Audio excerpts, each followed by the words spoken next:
ಹಿಮಾಲಯದ ಮಹಾತ್ಮರ ಸನ್ನಿಧಿಯಲ್ಲಿ ಗುರುರ್ ಬ್ರಹ್ಮ ಗುರುರ್ ವಿಷ್ಣು ಗುರುರ್ ದೇವೋ ಮಹೇಶ್ವರ ಗುರುರ್ ಸಾಕ್ಷಾತ್ ಪರಬ್ರಹ್ಮ ತಸ್ಮೈ ಶ್ರೀ ಗುರವೇ ನಮಃ. ಗುರುಕಾರುಣ್ಯ ಹಬ್ಬಿರುವ ಮಬ್ಬನ್ನು ಹರಿದೊಗೆಯುವ ಸಿದ್ಧತೆ.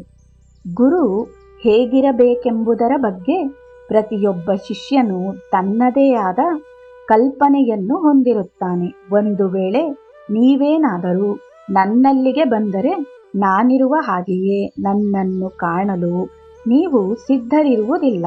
ನಿಮ್ಮ ನಿರೀಕ್ಷೆಗಳ ಪೂರೈಕೆಯಾಗದ ಪಕ್ಷದಲ್ಲಿ ನಾನು ಒಳ್ಳೆಯ ಗುರು ಅಲ್ಲವೆಂದು ನೀವು ನಿರ್ಧರಿಸುತ್ತೀರಿ. ಇದು ಗುರುಗಳನ್ನು ಅರಸುವ ಸೂಕ್ತ ವಿಧಾನ ಅಲ್ಲ. ಅಚಲವಾದ ನಿರ್ಧಾರ ಹಾಗೂ ಕಲಿಯುವ ಜ್ವಲಂತವಾದ ಆಕಾಂಕ್ಷೆಯೊಂದಿಗೆ ನೀವು ಅವರ ಬಳಿ ಹೋಗಬೇಕು. ಆಗ ಯಾವ ಸಮಸ್ಯೆಯೂ ಇರುವುದಿಲ್ಲ. ಯೋಗ್ಯ ಗುರುವನ್ನು ಕಂಡುಕೊಳ್ಳುವುದು ಹೇಗೆ? ಪ್ರಾಚೀನ ಗ್ರಂಥಗಳಲ್ಲಿ ಒಂದು ಉಕ್ತಿ ಇದೆ. ಶಿಷ್ಯ ಪಕ್ವತೆಯನ್ನು ಪಡೆದು ತಯಾರಾದಾಗ ಗುರು ಕಾಣಿಸಿಕೊಳ್ಳುತ್ತಾನೆ. ನೀವು ಪಕ್ವತೆಯನ್ನು ಪಡೆಯದೇ ಹೋದಾಗ ಆತ ಇರುತ್ತಾನಾದರೂ ನೀವು ಗಮನಿಸುವುದಿಲ್ಲ ಅಥವಾ ಪ್ರತಿಕ್ರಿಯಿಸುವುದಿಲ್ಲ. ವಜ್ರದ ಬೆಲೆ ನಿಮಗೆ ಗೊತ್ತಿಲ್ಲದ ಪಕ್ಷದಲ್ಲಿ ಅದು ಕಣ್ಮುಂದೆಯೇ ಇದ್ದರೂ ಅದನ್ನು ಕಡೆಗಣಿಸುತ್ತೀರಿ. ಅದು ಗಾಜಿನ ಚೂರೆಂದು ಭಾವಿಸಿ ಮುಂದೆ ನಡೆಯುತ್ತೀರಿ, ಅಥವಾ ವಜ್ರವೆಂದು ತಿಳಿದು ಒಂದು ಗಾಜಿನ ಚೂರನ್ನು ಜೀವಮಾನವಿಡಿ ಅದೊಂದು ಒಳ್ಳೆಯ ವಸ್ತುವೆಂದು ಆರಾಧಿಸುತ್ತೀರಿ. ಅನ್ವೇಷಣೆಯ ಅವಧಿಯಲ್ಲಿ ತನ್ನ ಸಹಜ ಭಾವವನ್ನು ಕಡೆಗಣಿಸಿ ಶಿಷ್ಯನು ತುಂಬಾ ವಿಚಾರಶೀಲನಾಗಲೂಬಹುದು. ಇಲ್ಲವೇ ಅದರ ಬದಲು ತಾರ್ಕಿಕತೆಯನ್ನು ಕಡೆಗಣಿಸಿ ತೀರಾ ಭಾವುಕನಾಗಲೂಬಹುದು. ಭಾವುಕ ನಡಾವಳಿಯು ಬೌದ್ಧಿಕ ನಡಾವಳಿಯಷ್ಟೇ ಅಪಾಯಕಾರಿಯಾದುದು. ಎರಡೂ ಅಹಮ್ಮಿಗೆ ಕುಮ್ಮಕ್ಕು ನೀಡುತ್ತೇವೆ. ನಿಯಮಶೀಲತೆಯಲ್ಲಿ ನಂಬಿಕೆಯಿಲ್ಲದವರು ಜ್ಞಾನವನ್ನು ನಿರೀಕ್ಷಿಸಬಾರದು. ಅವರು ಬಯಸಿದರು ಎಂಬ ಕಾರಣಕ್ಕಾಗಿಯಷ್ಟೇ ಯಾವ ಗುರುವು ಅದನ್ನು ಕೊಡಲಾರ.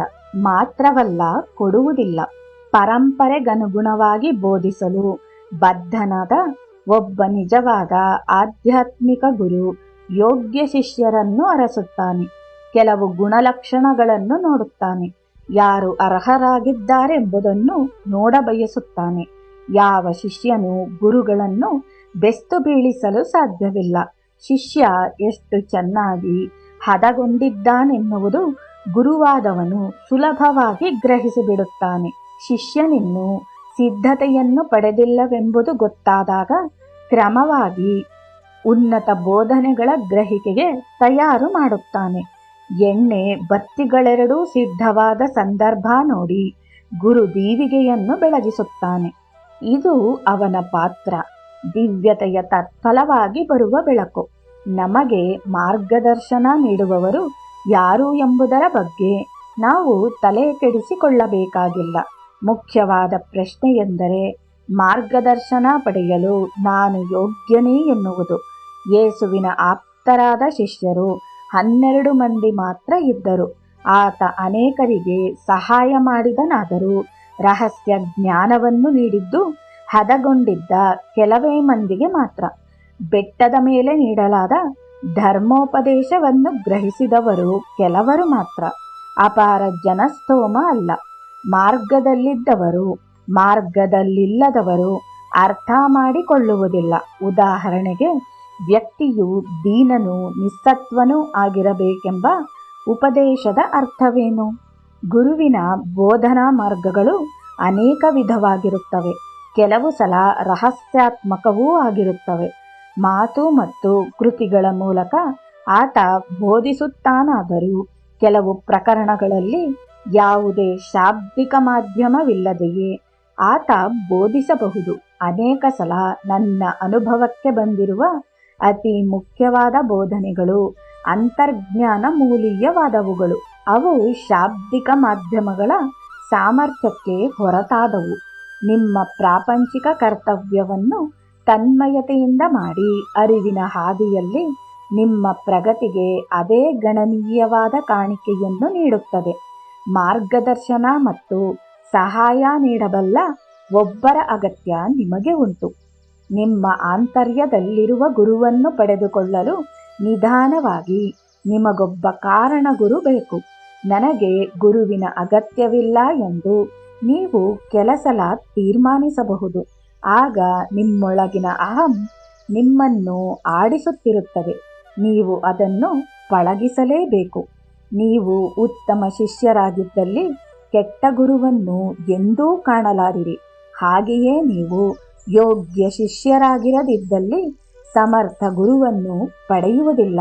ಒಬ್ಬ ಅಯೋಗ್ಯ ಶಿಷ್ಯನ ಜವಾಬ್ದಾರಿಯನ್ನು ಸದ್ಗುರು ಯಾಕಾದರೂ ವಹಿಸಿಕೊಳ್ಳುತ್ತಾನೆ? ಕೆಲಸಕ್ಕೆ ಬಾರದ ಕಸವನ್ನು ಯಾರೂ ಸಂಗ್ರಹಿಸಿಟ್ಟುಕೊಳ್ಳುವುದಿಲ್ಲ. ನೀವು ಗುರುವಿಗಾಗಿ ಹಂಬಲಿಸುತ್ತಿದ್ದಲ್ಲಿ ಮೊದಲು ನಿಮ್ಮೊಳಗೆ ತಪಾಸಣೆ ನಡೆಸಿ.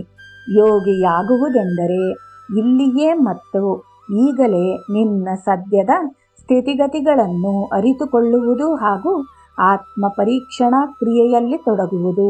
ನನಗೆ ಗುರು ಇಲ್ಲವಲ್ಲ ಎಂದು ಕೊರಚಾಡುವುದೂ ಬೇಡ. ಗುರುವನ್ನು ಪಡೆಯಲು ನೀವು ಅರ್ಹರಿದ್ದೀರೇನು ಪ್ರಶ್ನಿಸಿಕೊಳ್ಳಿರಿ.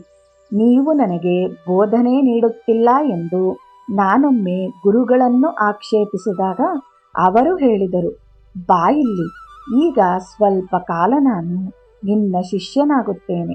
ನೀನು ನನ್ನ ಗುರುವಾಗು. ನಾನು ನಡೆದುಕೊಳ್ಳುತ್ತಿದ್ದ ಹಾಗೆಯೇ ವರ್ತಿಸು. ಸ್ವಾಮೀಜಿ, ಏನು ಮಾಡುವುದೆಂಬುದು ನನಗೆ ತಿಳಿಯದಲ್ಲ ಎಂದು ಹೇಳಿದೆ. ಯೋಚನೆ ಮಾಡಬೇಡ, ನಿನಗೆ ತಿಳಿಯುತ್ತದೆ ಎಂದು ಹೇಳಿದ ಅವರು ಕಣ್ಮುಚ್ಚಿಕೊಂಡು ಒಂದು ಬೋಗುಣಿಯನ್ನು ಹಿಡಿದು ನನ್ನ ಹತ್ತಿರ ಬಂದರು. ಬೋಗುಣಿಯ ತಳದಲ್ಲಿ ಒಂದು ದೊಡ್ಡ ರಂಧ್ರವಿತ್ತು. ಬಂದವರೇ ನನ್ನನ್ನು ಕೇಳಿದರು, ಗುರುಗಳೇ, ಏನಾದರೂ ನೀಡಿರಿ. ನಾನಾಗ ಕೇಳಿದೆ, ಬೋಗುಣಿಯ ತಳದಲ್ಲಿ ಅಷ್ಟು ದೊಡ್ಡ ರಂಧ್ರವಿದೆ, ಏನನ್ನಾದರೂ ಕೊಡುವುದು ಹೇಗೆ? ಆಗ ಕಣ್ಣು ತೆರೆದ ಅವರು, ನಿನ್ನ ತಲೆಯಲ್ಲಿ ರಂಧ್ರವನ್ನಿಟ್ಟುಕೊಂಡು ಮತ್ತೆ ನನ್ನಿಂದ ಬೋಧನೆಯನ್ನು ಬಯಸುತ್ತೀಯಲ್ಲ ಎಂದರು. ನಿನ್ನ ಅರ್ಹತೆಯನ್ನು ಬೆಳೆಸಿಕೊ, ನಿನ್ನನ್ನು ನೀನು ಶುದ್ಧಗೊಳಿಸಿಕೊ, ನಿನ್ನೊಳಗೆ ಯೋಗ್ಯ ಸಾಮರ್ಥ್ಯವನ್ನು ರೂಢಿಸಿಕೊ. ದೇವರೇ ನಿನ್ನಲ್ಲಿಗೆ ಬಂದು ಜೀವಂತ ದೇಗುಲವಾದ ನಿನ್ನೊಳಗೆ ಹೋಗಬಯಸುತ್ತೇನೆ ಎನ್ನುತ್ತಾನೆ. ಅಂಥ ಸ್ಥಿತಿಗಾಗಿ ನಿನ್ನನ್ನು ಸಜ್ಜುಗೊಳಿಸು. ಮಾಲಿನ್ಯಗಳನ್ನು ತೊಡೆದು ಹಾಕು. ಆಗ ಸತ್ಯವನ್ನು ತಿಳಿಯಬಯಸಿದ ವ್ಯಕ್ತಿಯು ಸತ್ಯದ ಆಕಾರ ತಾನೇ ಆಗಿದ್ದಾನೆ ಎಂದು ತಿಳಿಯುವುದನ್ನು ನೀನು ಕಾಣುತ್ತೀಯ. ನಿನಗೆ ತಿಳಿದಿರುವ ಎಲ್ಲ ಪಂಥಗಳ ಅನೇಕ ಸ್ವಾಮಿಗಳ ಪೈಕಿ ಕೆಲವರು ಮಾತ್ರ ಪೂರ್ಣ ಜ್ಞಾನಿಗಳು. ಒಮ್ಮೆ ಈ ಸಮಸ್ಯೆಯನ್ನು ಗುರುಗಳಲ್ಲಿ ಪ್ರಸ್ತಾಪ ಮಾಡಿದೆ. ನಾನು ಕೇಳಿದೆ, ಸ್ವಾಮೀಜಿ, ಎಷ್ಟೋ ಮಂದಿ ಸ್ವಾಮಿ ಅಥವಾ ಸಾಧುಗಳೆಂದು ಕರೆಸಿಕೊಳ್ಳುತ್ತಾರೆ. ಲೋಕದ ಮಂದಿ ಮೋಸ ಹೋಗುತ್ತಿದ್ದಾರೆ. ಸ್ವತಃ ಶಿಷ್ಯರುಗಳಾಗಿಯೇ ಇರಬೇಕಾದ ಗುರುಗಳಾಗಲು ನಿಜಕ್ಕೂ ಯೋಗ್ಯರಲ್ಲದ ಅನೇಕ ಗುರುಗಳು ಯಾಕಿದ್ದಾರೆ? ಗುರುಗಳು ನಕ್ಕು ಹೇಳಿದರು, ಒಂದು ಹೂವಿನ ತೋಟದ ರಕ್ಷಣೆಗಾಗಿ ಸಾಮಾನ್ಯವಾಗಿ ತಂತಿ ಬೇಲಿ ಅಥವಾ ಮುಳ್ಳು ಬೇಲಿಯನ್ನು ಹಾಕಿರುತ್ತಾರೆ. ಇದು ನಿನಗೆ ಗೊತ್ತೂ ತಾನೇ? ಈ ಮಂದಿ ನಮ್ಮ ಸಲುವಾಗಿ ದೇವರು ನಿರ್ಮಿಸಿರುವ ಮುಳ್ಳು ಬೇಲಿ. ಸೋಗು ಹಾಕಲಿ ಬಿಡು, ಯಾವತ್ತಾದರೂ ಅವರಿಗೆ ಅರಿವು ಮೂಡುತ್ತದೆ. ಈಗಂತೂ ಅವರು ಆತ್ಮವಂಚನೆ ಮಾಡಿಕೊಳ್ಳುತ್ತಿದ್ದಾರೆ. ನಿಜವಾದ ಹಾಗೂ ಪೂರ್ಣ ಜ್ಞಾನಿಯಾದ ಗುರುವನ್ನು ಕಾಣಬಯಸುವಿರಾದರೆ ಮೊದಲು ನೀವು ಅರ್ಹತೆಗಳನ್ನು ಪಡೆದುಕೊಳ್ಳಬೇಕು. ನಂತರ ನೀವು ಮುಳ್ಳು ಬೇಲಿಯನ್ನು ಹಾದು ಒಳ ಸೇರಬಲ್ಲಿರಿ. ಬೋಲೋ ಸಬ್ ಸಂತ್ ಕಿ ಜೈ.